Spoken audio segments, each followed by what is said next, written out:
Hello, bud. Hey, what's up, man? It seems to be working How's it pretty going? good. I'm pretty good, man. So, yeah, we just roll into it, man. There's not a lot of editing. I don't know if you've listened to any of the shows I've done or not, but we just roll right in the interview. And honestly, I don't ever really make any outlines either. So, we just talk about whatever the fuck we want to talk about. I figured we could have a good conversation for a little while. Well, yeah, it's good to hear from you. Actually, I don't get to hear from you as often as I'd like to, but Yeah. I'm not like, I don't know. I'm trying to be more of a phone guy, but I haven't been for a while. Sorry, I'm throwing shit at my dog. She's being dumb. But yeah, I haven't really been one for a long time. So this little interview segment thing I've been doing has been helping with that. It's cool. It's fun. Um, and yeah, you're always an interesting person to talk to. So, and you've always got positive things to say on Facebook. So I figured I'd let people hear your voice for once. well, I did an interview with Dustin Doug not too long ago on Pirate Farm. It was like last year, Oh, really? Right and on. I mean, yeah, when I did my top 50, he made me go over every album and talk about every one, so it was pretty long. I bet. Yeah, that's a long one. Yeah. What was your top one this year? Joshua Hadley on Third Man Records. It really was, I mean, I like the layout and the way that he did everything. And like in the background, he even had the bum, bum, bum, like back in the day when Loretta Lynn and all them did it, they used to have that support right at the turnaround of the sentences and stuff. And he did that, and it was so retro. I just loved it. Well, yeah, man. So it stuck out like a rooster wearing socks, man. I mean, I just loved it right away, and it was just bam. So I knew right away he was going to be my top album. I don't think I've heard that actually. I should listen to it because you said that's on Third Man, right? Yeah, Third Man right did it. Jack White did it, yeah. Yeah, Uh-huh. Jack White, man, he's one of my favorite musicians of all time, and not just as a musician, but as an entrepreneur as well. He's a big inspiration to me. A lot of people hate on him, but I'll fucking tell you, that guy is like, he's a fucking mad scientist. I'm not the craziest about his music. It's okay. I mean, I don't hate it. I can take it or leave it. But yeah, as an entrepreneur, I mean, that guy's like Dave Ramsey. He knows every penny that's going in and out. He knows what he's doing, man. I mean, he runs his ship kind of like Shooter. I mean, Shooter knows what he's doing. He's not stupid business-wise, and that's what you need. You need to carry a briefcase in one hand and a guitar case in the other. Yeah, he And was one of my, it's the same way with running a website. yeah. You need to watch your P's and Q's. hmm Yeah, I actually saw the White Stripes right before they broke up. Not the tour they broke up on, but the tour before they broke up on. And honestly, I wasn't that big of a fan till I saw him live.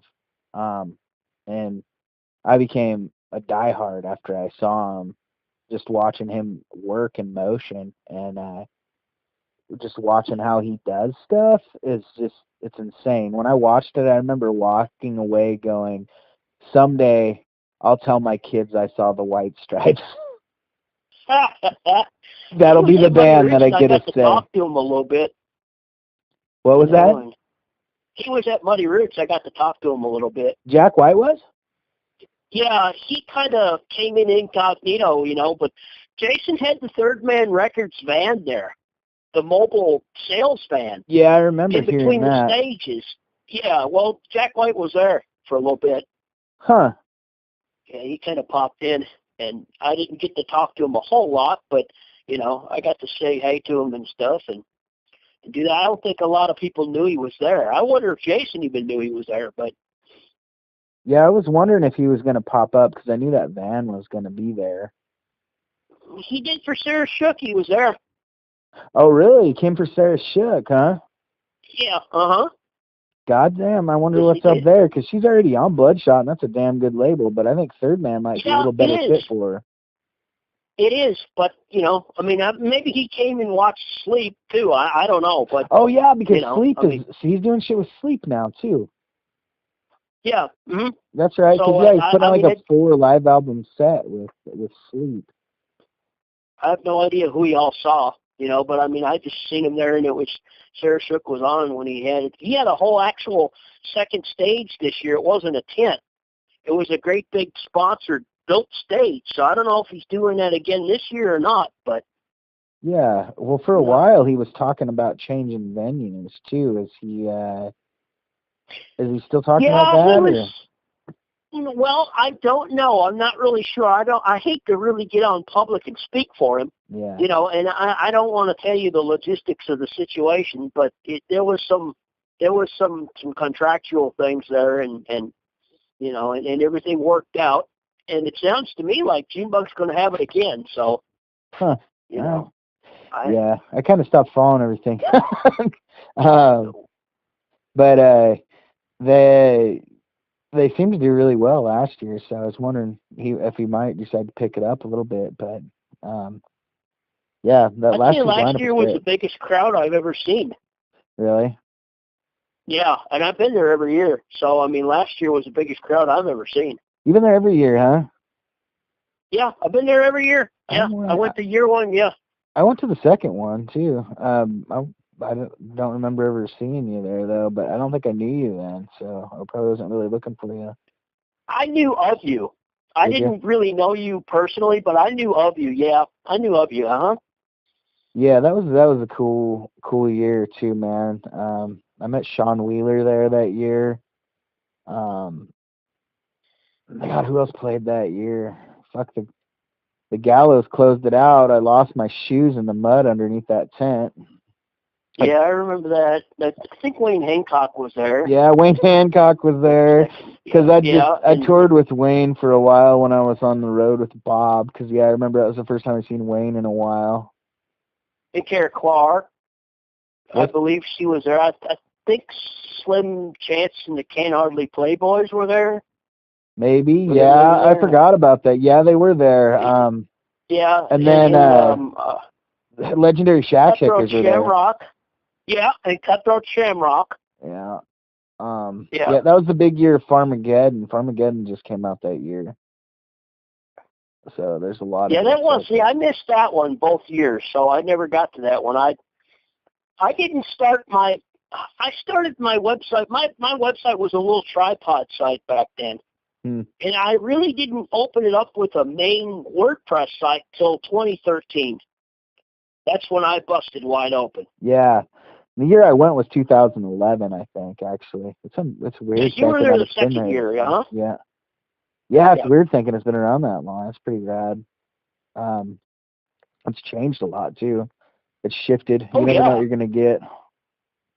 The property's changed, I mean, Amber and Herbert have changed the property out. There's a whole nother side of it on the other side, and they could very well build another wood stage if they wanted to. Oh, really?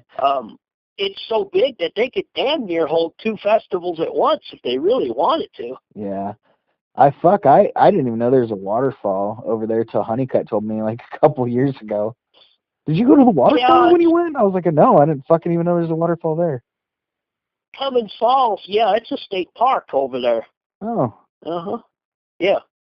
Right on. Cool. So, who you been listening to these days, Gary? Well, as far as new artists, that Steel Woods album has really grabbed me good. I'm really kind of...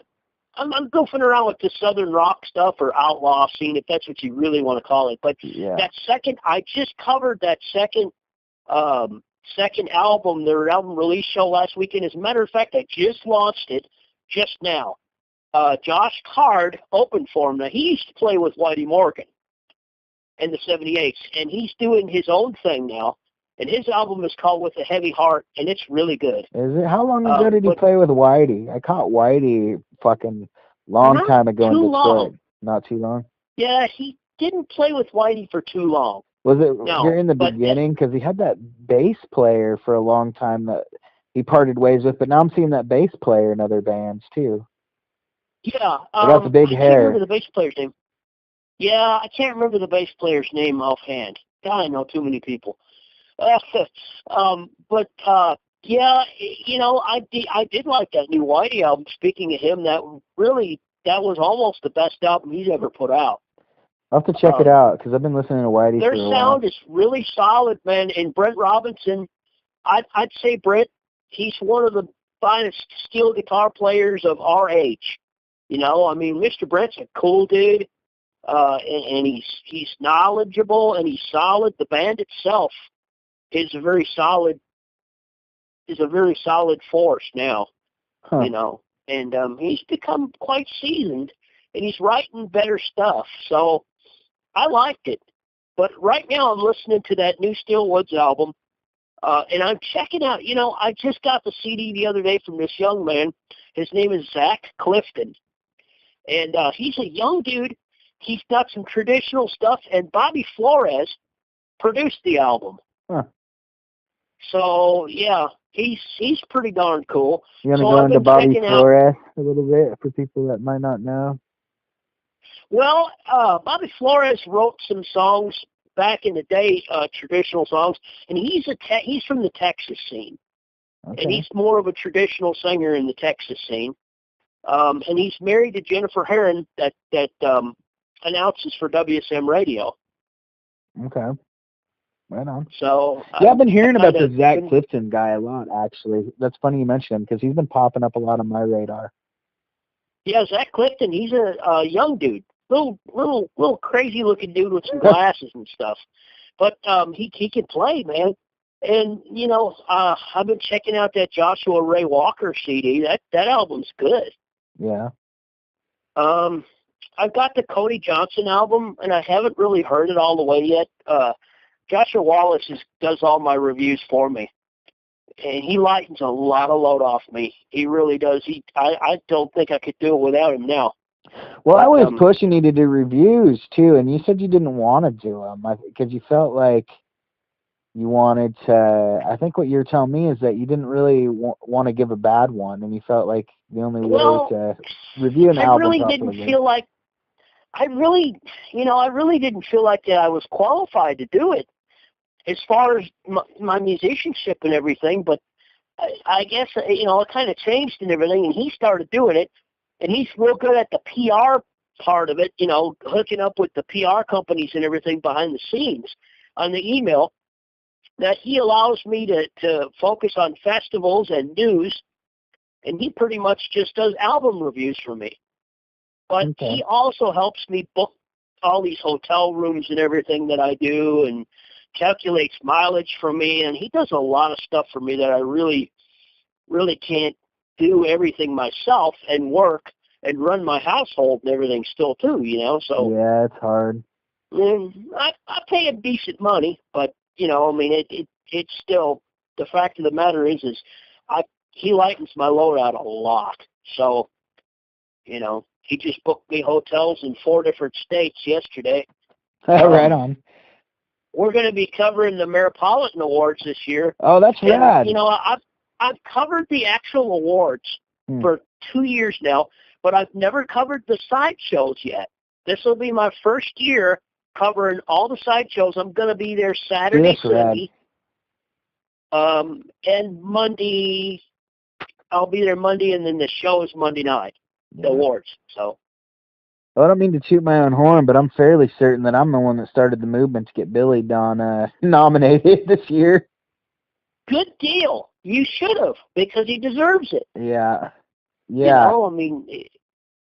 That one time he was doing a songwriter night, a songwriter thing at the Spillway in Bowling Green, and he told me, he said, "Damn, Gary, you know more about my career and me than I do." I was asking him to play all these funky songs, and he's like, "Dude, I don't remember that one anymore." I'm like, "Oh, okay, well, But, he pretty much raised me as far as I'm concerned. People of his ilk, like Dallas Frazier and all them songwriters are who I like. Yeah, you're a honky-tonk guy for sure, or old like Outlaw. You definitely cover more of the country side of the things and the roots scene, I think.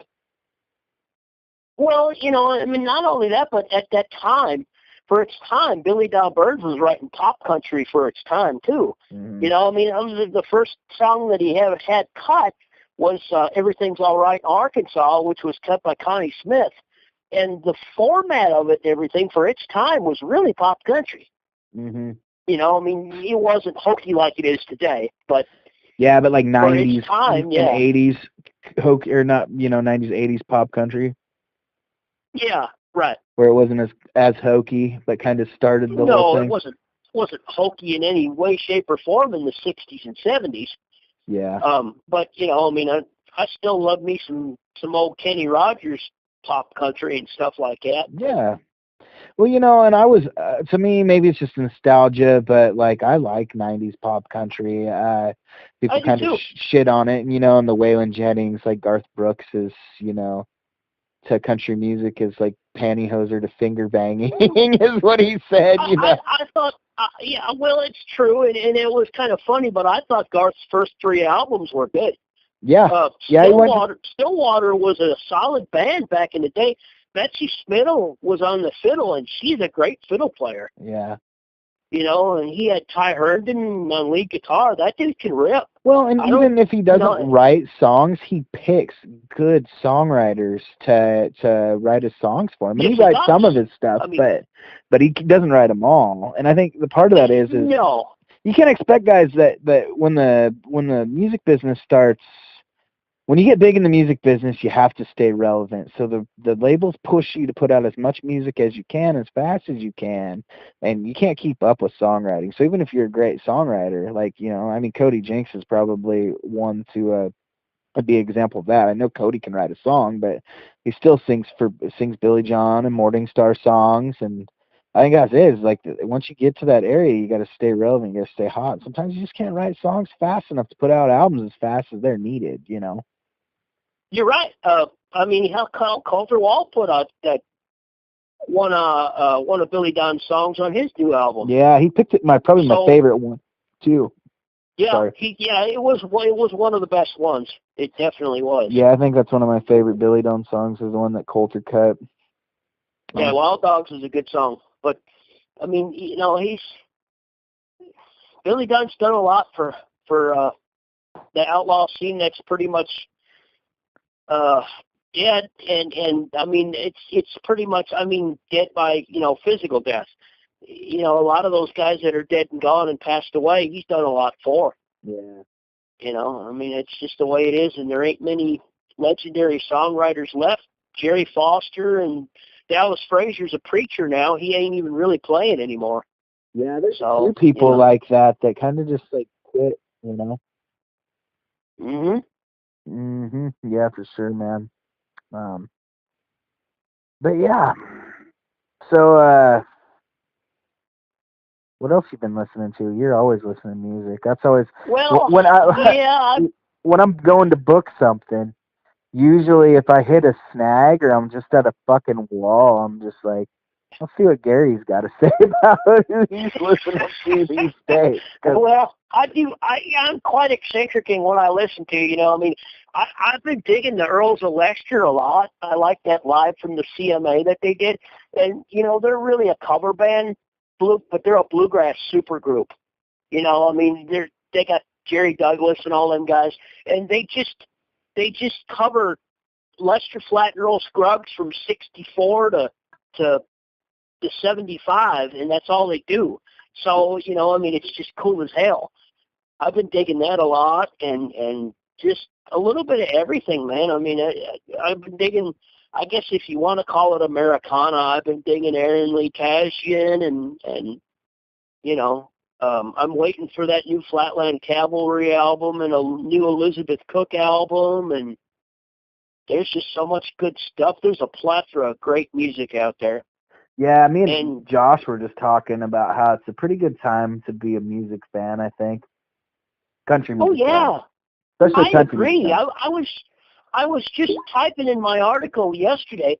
Last night I went to see Whiskey Myers, and they were at the Cannery Ballroom. And that place was just crammed. I had to go in the back room and listen and not even watch the show because I couldn't fit in there. I can't stand and lock my legs in there anymore, and stand like that. I just can't do it.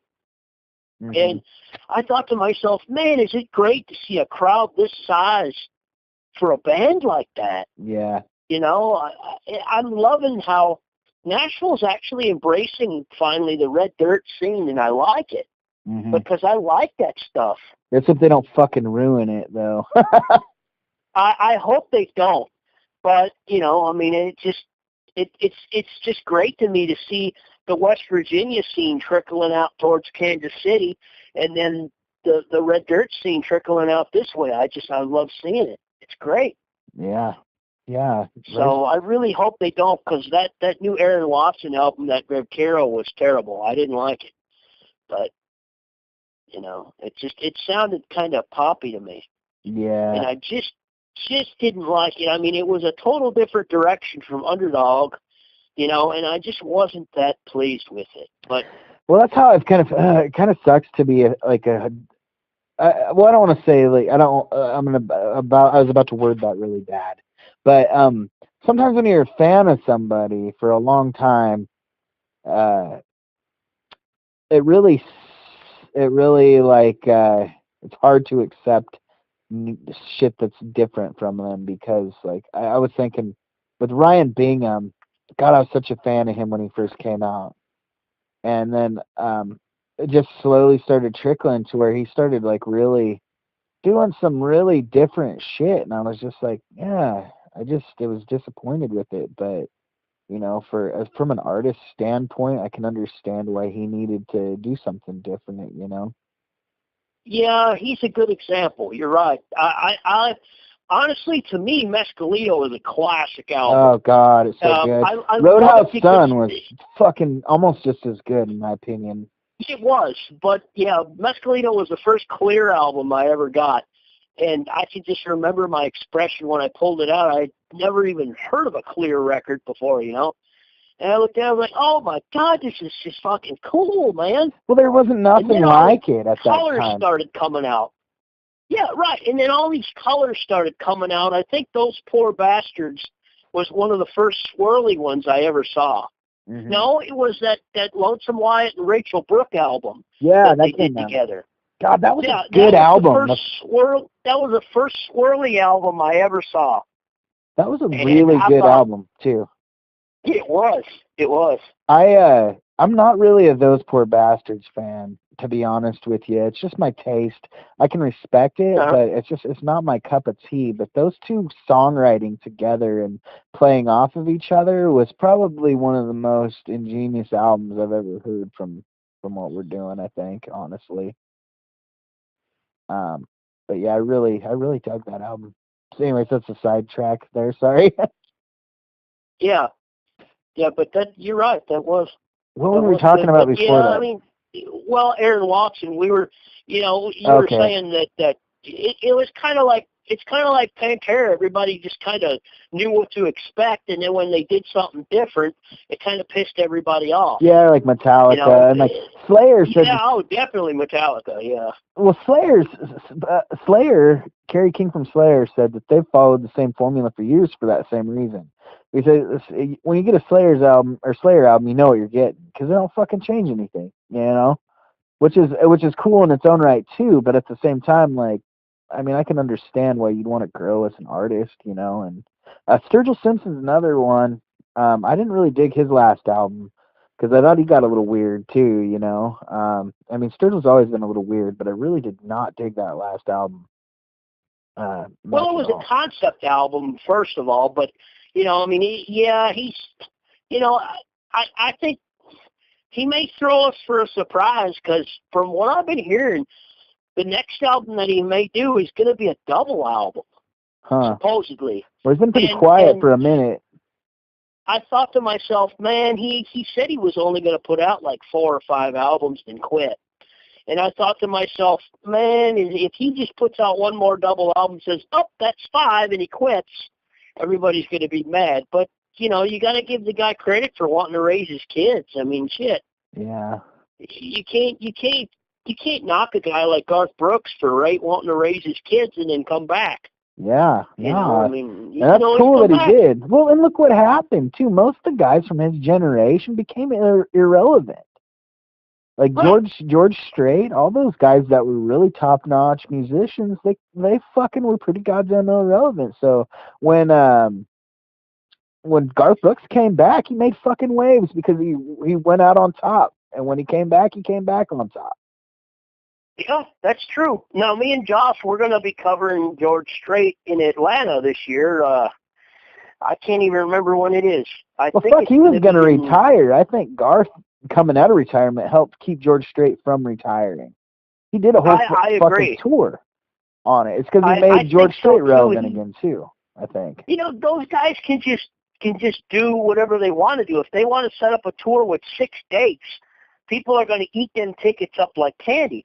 You know, and if he wants to go 60 dates, he can do 60. If he wants to do 6, he can. He doesn't need to do a shitload of dates. They can do whatever they want. So I think that factor right there is why them older guys are still doing what they do.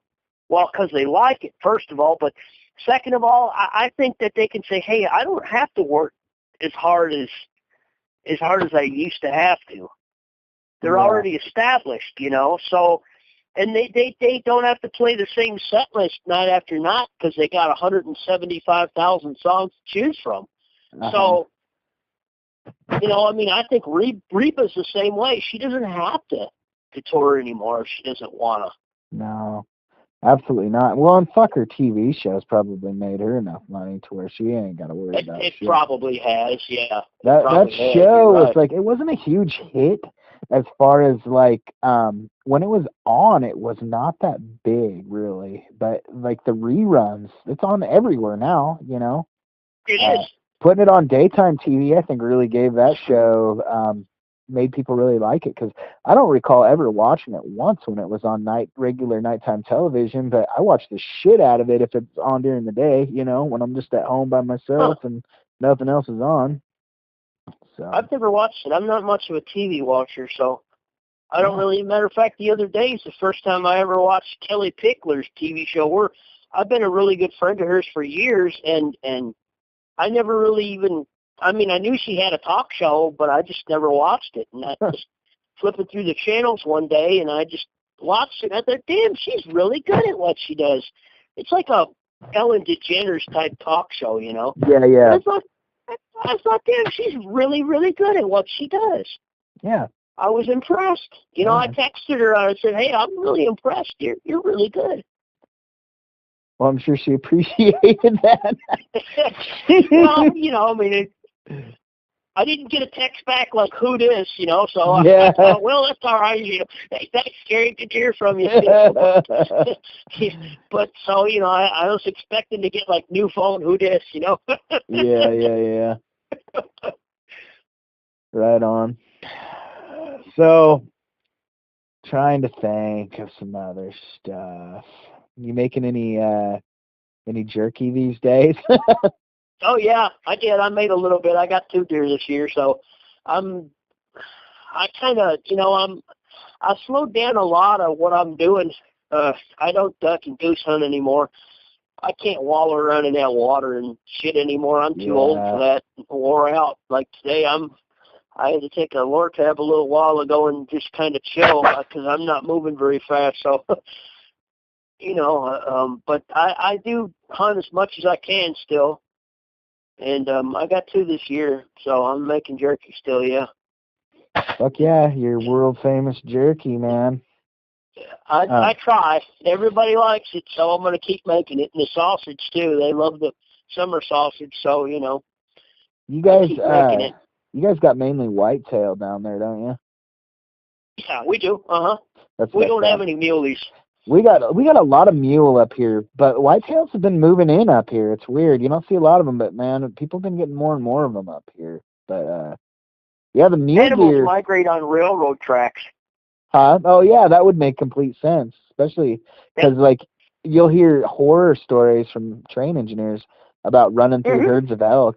So that makes total sense. Oh yeah, W.B. Walker will tell you how many times he smacked a bear. Oh, is he a train conductor? Yeah, he's a train engineer, huh? Oh, fuck, I didn't know that. You know, I'll tell you something. Yeah. About a few years ago, I got a message on Twitter from that guy about sending some stuff to him from the label and from my own music. And I don't get on Twitter much, so I never fucking responded to him. And I'll tell you what, that's one of my biggest regrets, because I can't get him to get back to me now. Because his show's taking the fuck off, man. I'm like, son of a bitch, I should have got in with this guy when I could, because like I said, I don't ever fucking get on Twitter at all. And I was like, wow, I'm a dick.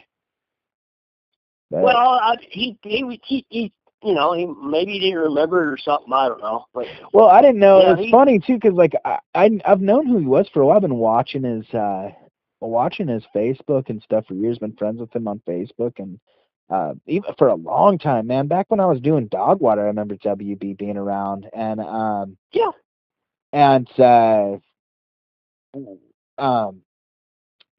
but yeah.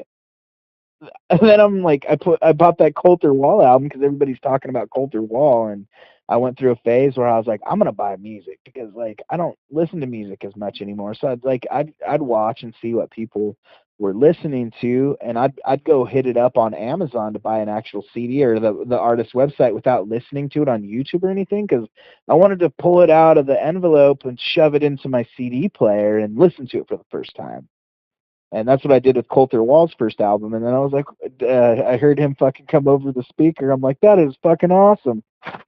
Yeah, that is pretty cool. That he was ecstatic when Mary set that up and everything, and you know, and had him do it and everything. He's just, and they're like, well, you just do whatever you want to do.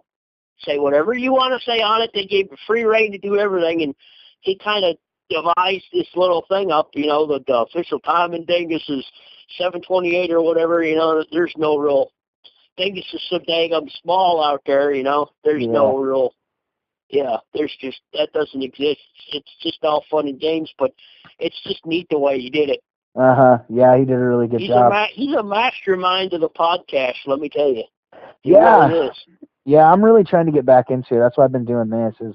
I used to love doing dog water, man, and the podcasting thing. It was kind of a weird thing to watch, because like podcasts hit and they hit hard, and then they went up and they kind of went down really fast. Dog water went from having like 200 listeners to having like 3 really within like a year.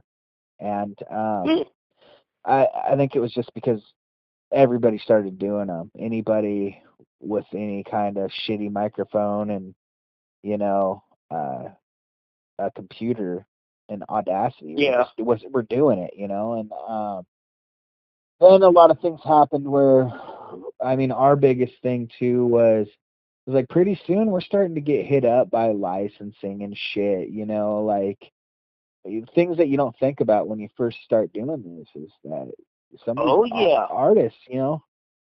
So that became more of a big deal. They kind of looked the other way for a lot of years because, you know, it wasn't radio, it wasn't XM.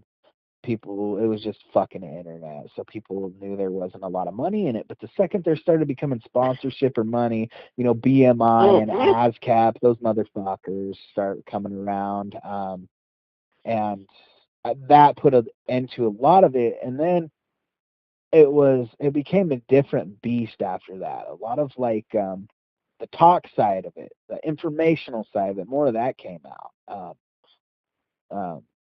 So I want to come back and I want to do more on the music side, because we were always like a talk show as well. We talked a lot about things that were going on, but we played underground music, and we would have been just fine. We quit before all this happened, but the thing I'm looking back is like, I'm like, wow, we were lucky, because we would play like Garth Brooks, we'd play whatever, you know, and so we'll, like I'm just saying, we'll just switch it to where we play people we know and we get that permission, because all you need is permission, you know. You don't have to. Right. I found a lot of artists from all you guys. You know, I mean, I'll tell you, I found a lot of artists from Mr. Chris Miller. From when he used to do Blue Ribbon Radio. I mean, he went from Roy Drusky to playing Corey Brannon. I mean, I would have never found Corey Brannon. I'm sure I would have now, but back then I would have never found Corey Brannon had it not been for Blue Ribbon Radio. Dude, I found a lot from Chris too. Chris is, because he's doing it again. He's good at what he does. I wish my problem with Chris's stuff is that he was just like, and I think he's got it together a little more now, but God, he was so he was lived what he spoke about, He was fucking shit-faced the whole time and like bouncing around and recording episodes on people's couches and shit, which was great, but the quality sometimes was so shitty. So was ours too. Like Dogwater was shit. That's another thing. Is like I started holding podcasts to a higher standard because our fucking quality was shit. And I started letting my partner edit things because I didn't have time to, and it became even more of shit because I have an audio ear, Okay. So I was a little better, but yeah, Miller's quality sometimes wasn't so good. So I think now he's a little better, and Casey's calmed him down some, and I think he's got a little bit more money to sink into his project. So I'm interested to see how he takes it this time. I'm pretty. I am too. I really don't get the chance to. I cover so many genres. It's hard for me to focus on one. I mean, I listen to I listen to Rockin' James Riley and Rockabilly Blues Hour. I listen to that one. I listen to Jimmy Palacios down there in New Orleans, and I ate Cocaine and Rhinestones up like crazy. I listened to that like it was nuts. Mm-hmm. But I listen to a lot of internet radio and stuff like that. But, I like rockabilly and I like bluegrass and I like the newgrass, if that's what you want to call it, and everything. So I bounce around a lot. Mm-hmm. But if something's recorded in some guy's house or whatever, it's of poor quality, I can accept that. Yeah, and I just kind of overlook that and enjoy the music instead. Yeah. But a lot of times it's like, man, I never knew that. Joshy's another one. He turned me onto a lot of stuff. Joshy kind of started the whole thing. I mean, I'll tip my hat and give Joshy. I would agree he did. I think him and Shooter did together. Yeah. They did. Well, Joshy was at it, man, long before Shooter came along. As a matter of fact, as much as I really dislike the guy, it was Saving Country Music and Joshy that were really the informational points for roots music, this kind of shit, and outlaw country, because it was all one scene back in the day. Well, in some sense. I used No Depression a lot too, though. Yeah, and No Depression was actually pre-Dog Bite days, really. Felix Thursday used to write for No Depression. So it was actually probably the original one, because it started with, like, the Americana stuff, which kind of, like, led into, like, the Hank 3 shit, which kind of led to more of, like, the 357 string band kind of stuff that you would hear at the first couple years of Muddy Roots. But yeah, you're right. No Depression was probably the core start of it all. For me, when I started it, I was in the late 90s, 95, 96. I had just gotten off of drugs and everything, and I had moved down here. I moved down here in 96 to Nashville. And as I was going down, 357 was going good in Wisconsin, where I'm from. No Depression was the big deal for me, and for me, it was people like Wayne the Train Hancock. Mm-hmm. It was people like Split Lip Rayfield was a really big one. Oh, man. Bloodshot was the label when I was living up north. Bloodshot was the label back then. Byram was just coming out. Yeah. I do remember some early Scott H. Byram, but I didn't really know who he was. I listened to him way back in the day when he was like a fucking crazy madman. Like, yes. I love fucking people nowadays, all these cute little kids walking up like, do you know who Scott Byram is? I'm like, motherfucker, you have no idea. The old 97s were the shit back then. Yeah, they were big. But Split Lip Rayfield was probably one of the craziest bands. You know, and I mean, if you want to get like Honky Tonk, BR549 was the shit back then. Yeah. And it was just the evolution of Old Crow. Old Crow was, you know, Old Crow Medicine Show was just playing at the Station Inn and starting as a jam band and everything. Yeah, and Old Crow was huge. As much as people dog on the whole wagon wheel shit, they were big. They were one of the first bands I started listening to. I thought they were fucking terrible live when I went and saw them, but you know they've evolved a lot. But yeah, back in I was more of a Trampled by Turtles guy that good myself, actually. Yeah, they were good. I still like them now. That new album is pretty darn good. Is it? I'll have to listen to it. I knew they came out with a new one. What do you think of Lucero? I like Lucero. I do too. I like them better live. They have a grungy than I like sound listening to them here. Really? I've never had the chance to check them out live. I've always wanted to. I always miss them. They come up here. Oh, they're great. They come up here in February all the time, and it's such a crapshoot. It's right after the holiday, so we're always poor. We have to drive 4 hours to see it, and we're never sure if like the weather's going to be good enough to go see them. So I've never committed to buying a ticket for them, but I want to. I'm a big fan of their music because they remind me like a mix of grunge and country, Americana. Yeah, they are. They're kind of a little bit different, a little bit of everything. They're kind of like Shovels and Rope, you know. They're just a little bit of different of everything. And they got a new album coming out that I'm waiting on too. Really? So, you know, yeah, Shovels and Rope has a new one. Flatland Cavalry has a new one coming out. I'm waiting on that one. You know, it's not going to be as good of a year as 2018 was, but there's some good stuff coming out, though. Hayes Carl's got a new one coming out. Yeah, I knew. Isn't it on our? I thought it was already out. No, I don't think so. Yet? I'm not sure. Okay. No, I don't think so. It's been a while since Hayes put one out. Hayes was. Oh yeah. Hayes was big when I first started playing country music. Hayes was big in my life. Same with Ryan Bingham. There's a lot of those guys from Texas that were really influential to me. That was always what kind of set me apart from the whole Roots, Hank 3 kind of fan base, because, you know, I started with Bob, so making T-shirts, and that's how, or not making T-shirts, but selling T-shirts, so it's kind of how I got out there. So a lot of, you know, when I went out, it was a lot of outlaw shit that I was into and playing with, but I think what set me apart from all that stuff was the fact that I'd listened to guys like Hayes Carlin and Ryan Bingham, and Hayes is good, man. It's been a while since he put an album out, I think, hasn't it?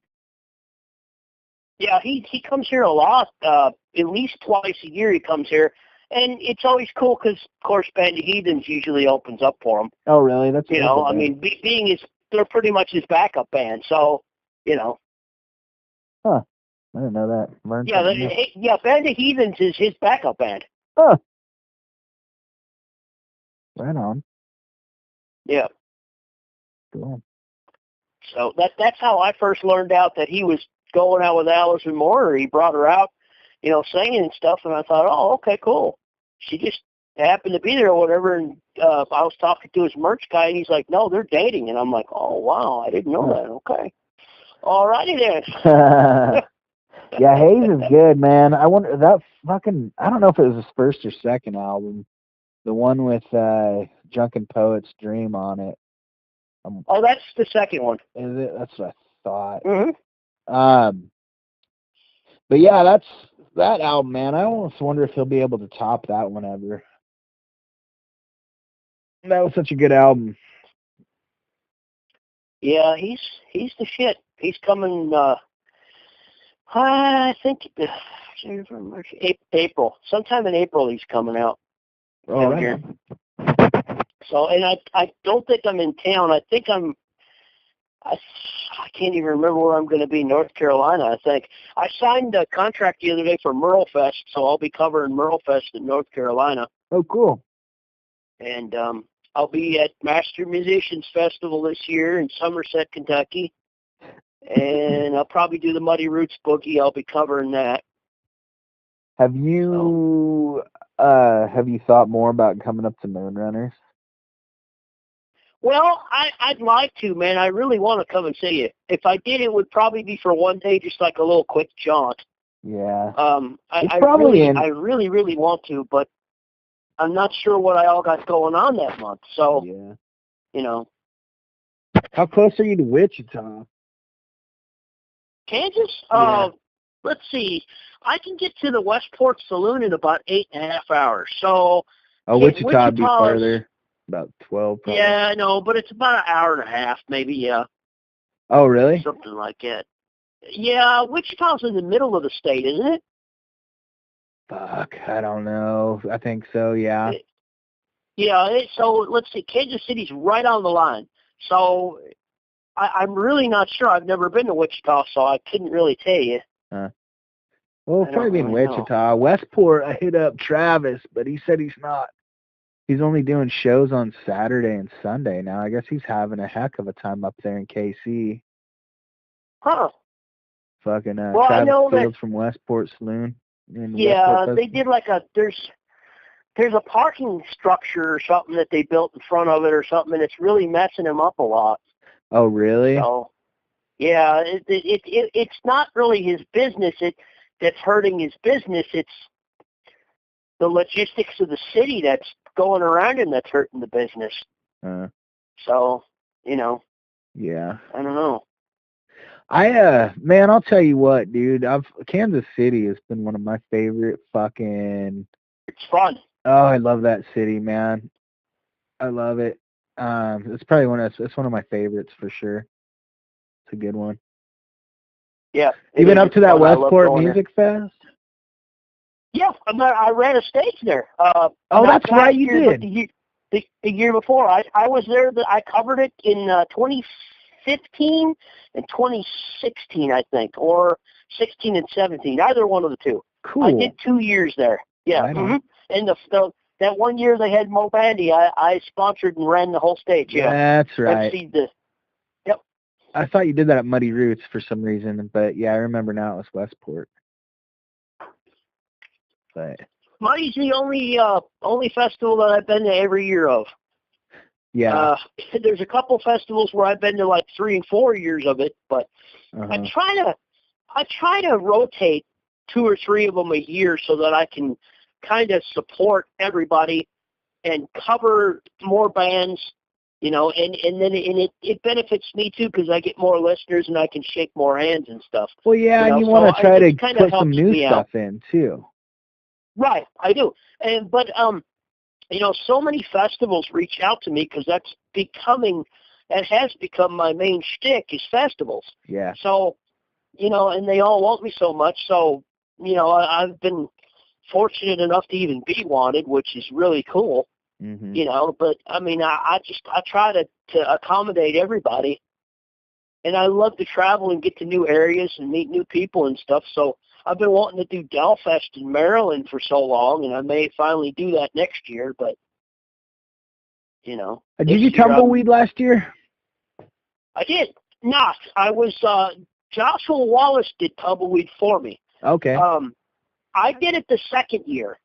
I went out there by myself the second year. I covered it second year, and I even had a tent out there that year.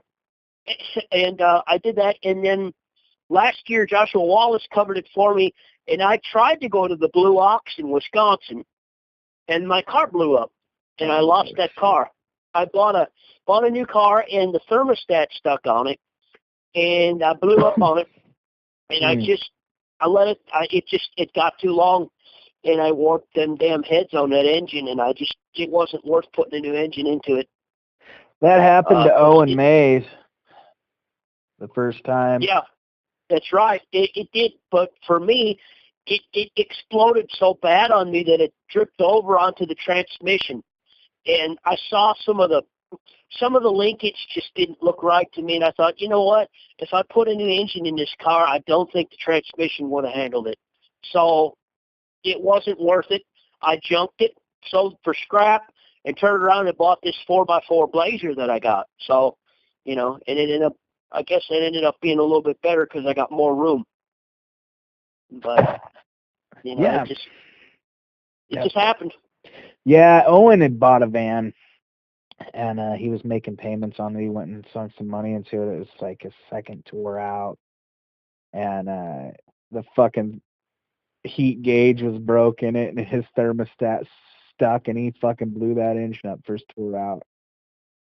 Wow. Yeah, I don't know. I think I remember that. You were with him, weren't you? No, we hooked up like right after that. That was a disaster. He had a couple kids playing. I remember that tour. You guys had a really tough time on. Oh yeah, like his bad luck. And then you got sick. I remember you had pneumonia, and you just, oh man. Yeah, we blew 7 tires on our tour, and then I got sick. I was having girlfriend problems at the time too. And to be honest with you, like I had a fucking pill problem at that time too that I wasn't really viewing as a problem, you know. And I mean, mainly because I was with Owen, and Owen fucking didn't have problems. He just had fun, you know. Yeah, you're right about that. He did some crazy shit that I never would have even. Fuck, man, he was snorting oxys and doing all kinds of shit. So when I'm just popping a couple of Vicodin, he cut the skin off of them. Yeah, and then or he'd freeze them and hit them with hammers. He knew like ways around all kinds of shit. It was weird. So, but yeah, so when you're with Owen, you don't feel like you got a drug problem, even though you're popping Percocet and Vicodin every chance you get. So, yeah, that Muddy Roots I was at, I was fucked up big time. Wow. Yeah, so. Yeah, there's a lot of battles going on there, man, financially. It was a good time, though. I look back and goddamn, I'm going to write a book on that, actually. I do remember it. I remember it as right as rain, though, man. I remember how sick you got, you know, laying back there. And yeah, I remember a couple people telling me, man, his energy looked terrible. I was like, oh, man, bless his heart. It's tough out there on the road. And I never realized how tough it was until I started following some of these people around, you know, and pretty much living in my truck as well. Yeah. Before I met Josh, and he started getting me in the better hotel rooms. Now, we're sponsored by a couple hotel chains and stuff to where we get some good deals now, you know. And I'm sponsored by AAA, so I get a good deal on AAA. I got the Platinum AAA. Yeah, I need to get it. 300 miles. I would big time suggest you get it. Yeah, I still don't have fucking AAA to this day. After even all that shit, you know. I need to get it. And this year is going to be the year that I need to, because I'm planning on being on the road a lot of the time. So, or not a lot of the time, but a lot more than normal. So, I love the road. I really do. I'm going to Florida in 2 weeks. I'm going to drive down to Valdosta and then to Joshua Wallace's house, and then he's going to drive me and him to Jacksonville to see Cody Jenks. Oh, rad. And we're going to, I don't know who's with him. There's somebody else with him at the Jacksonville Theater. And there's 1 or 2 venues on the way down there that I need to talk some business with, so I'm going to stop in there and everything. And then I'm going to just stay in a hotel Saturday night and just drive back. And then I work third shift, so I don't start work till Sunday night. So what do you do for a living outside? For a living, if you don't mind me asking. Oh, I drive a tow motor forklift, and I load and unload trucks at a loading dock. And then I make the paperwork out, the BOL out and everything, and I send the truckers on their way. We make automotive parts. Oh. I work for Martin Fabco, and we're worldwide. And we make chassis only parts, and we make them for everybody except for Chevrolet.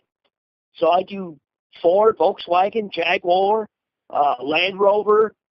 You know, we make Chrysler, BMW. Oh yeah. So we do all that. Yeah, I've been there 13 years now. Right on. It's not bad. I mean, the health insurance there is really, really good. I could probably do this for a living if I wanted to. I wouldn't live lavishly, but I could probably do the website for a living if I wanted to, but just couldn't get health insurance, man. I mean, I'm a CMA member, and I could get health insurance through the CMA, but it sucks. Yeah. That's what keeps So, me in a job, actually. You know, I think that I could, if I put my mind to it and I worked harder at it, I could make music a living in some sense, as far as like whether it be booking shows, running the label, or doing dog bite shit. Also, I mean, another thing I'm doing is I'm working on making Ruckus and the records completely self-made, as much as I can, anyways. You know, so we're getting screen printers and we're gonna do our own shirts and shit. So I've always thought about like good. how can I make, you know, a living on the side and still keep, you know, and still keep doing the label shit and benefiting that, but then make it so I worked at home, you know, because I feel like I could focus more of my attention on the label and Ruckus stuff, you know. So, but that's what keeps me in there, man. Every time I almost pull the trigger on fully committing to doing it, it's like motherfucking health benefits. I'm getting fat. I'm getting older. Things aren't working right. Like, I know the second I quit, I'm gonna need them, you know, and they're Yep. not gonna be there. I just, there's just no way I could do it. You know, with everything that I've got wrong with me, there's just absolute no way I could do it. So yeah, but I work third shift, so you know, I just, it enables me to do a lot of what I want to do. So I've always been okay with it. You know, I mean, I just don't want to sit home and collect disability. There's just way too many people that need it more than I do, and I can work. So as long as I can still work, I'm going to do it. Yeah. You know, but I mean, I actually do enjoy working there. I've been working with some of those people for a lot of years. Mhm. You know, so it's a big part of my life. Yeah. But And with me too, it's like it is good. It keeps me happening to be somewhat social, you know. It makes me deal with people that I might not normally deal with in a regular day life, you know. you're right. And which is good, you know. Like I need to communicate with people that don't just have music completely, you know, consume their lives, you know. And I need to talk to Because you're going people. to automatically agree with those people. Yeah. And, you know, when you're out in public, you're going to meet somebody that you don't agree with politically and you don't agree with morally or whatever, and that's going to challenge you, and that's always good. It's good to be challenged. Yeah, and it's also good You to know, let it outside really is. influences in, you know, like as Yeah. far as like, you know, I work with like 20-year-old girls, and I work with old guys, old, you know, Navy vets. And so I mean there's like people, all kinds of people I work with, and so I get to see what's going on in their culture as well, you know. And I work with Hispanic people as well, so I get to see what they do in their lives, or catch a little glimpse of it, or hear little pieces of it, Right. you know, which is good. Sometimes, I mean, I still would, if I thought I could make Ruckus sustainable enough to where I could have health benefits and pay my bills, I would quit in a heartbeat still. But I think it's good for me to be able to. I think I'd probably miss it a little more than I think I would, probably. Yeah. You know, at some point maybe even go back to it, just because would need to step away from, uh, you know, doing music for everything. Because, you know, I fucking love chocolate cake, but I don't want it for breakfast, lunch, and dinner. I want a goddamn steak That's right. sometimes, It's you know? exactly right. Right. So, So, yeah, that's the way that goes. But, yeah, that's what I do for a living. right on, man. So, uh, you got anything new in the works at all? Or you just plugging away at the website, and any new maybe features to the website, or things you might be doing? Any more maybe even like writers you might be adding to it? I'm going to be bringing back the Steel Guitarist series. It's just when I get time to do it. That was a real successful series for me, and I'm definitely going to bring it back because there's just a plethora of younger steel guitarists that most people don't know about. You know, and I have a lot of contact information, and I can do it. And I think in the next couple of months, I'm going to bring it back, and my next person that I interview is going to be Cowboy Eddie Long. As soon as he gets off of the road with Jamie Johnson, um, I'm going to definitely do that. You know, like I said, we're always doing the festivals and in the articles and everything, and I'll probably be in West Virginia for W.B. Walker's anniversary show. I'll do that. Who's playing that? We don't know yet. He hasn't told us. Oh, cool. He hasn't made a media release at all. He's probably still negotiating with people. That'll be fun. As far as really blatantly new, no, there's really nothing. I've stayed with the same format now for a while, and I've got so many different directions that I go and I just kind of bounce around, and I can keep it fresh that way. Yeah. Cool. Well, so, but yeah, I'm always supporting the singer-songwriters. Those guys, they need a lot of attention. Like Chris Moondog Hall and people like that. I'm always supporting them guys. Mm-hmm. Love them. Yeah. Well, shit, Gary. Keep going. Sorry. I do that live show. The list of live shows. That keeps me busy too. You should get a podcast one of these days, man. I don't know. I don't really know enough about it. Yeah. Well, it's not as hard as you'd think it is. I don't think. If you can run a website, you can run a podcast. Yeah, Hotmail coding ain't easy. Yeah, that'd be just another thing on your list of shit to do. God, yeah, and my list is long. Well, shit, man, we're coming up on an hour. I usually don't like to go too much longer than that. Okay, good deal. But yeah, dude, we should make this maybe a regular thing where I check up with you every couple months or so when you got the time, and we can talk shop. We can do that. And you just can get with me and yeah. If anything, just because I'd like to get your opinion on what's new, man, because you're always really paying attention, not just to what's going on in the big scene, but you dig deep, man. And that's why I love you, man. Is you don't stop you don't stop at the top. You go to rock bottom. You go from rock bottom to the tip top, man. So I always love the fact. I really do. The closer to the bottom you get, the better stuff you find. Yeah. It's amazing what's out there. I mean, do you know how many people really told me they would have never even heard of that Felix Thursday album? I'm like, well, I stumbled on it because you gave it to me.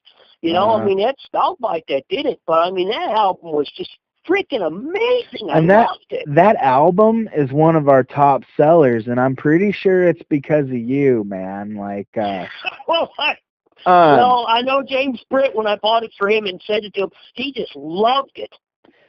Yeah, our sales went up quite a bit when you made it one of your top albums and when you gave it a shout out.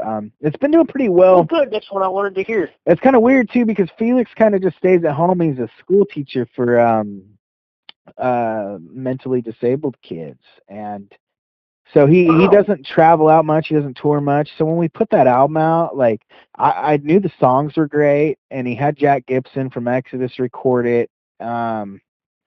And I knew it had something special to it, and the whole process of it took over a year.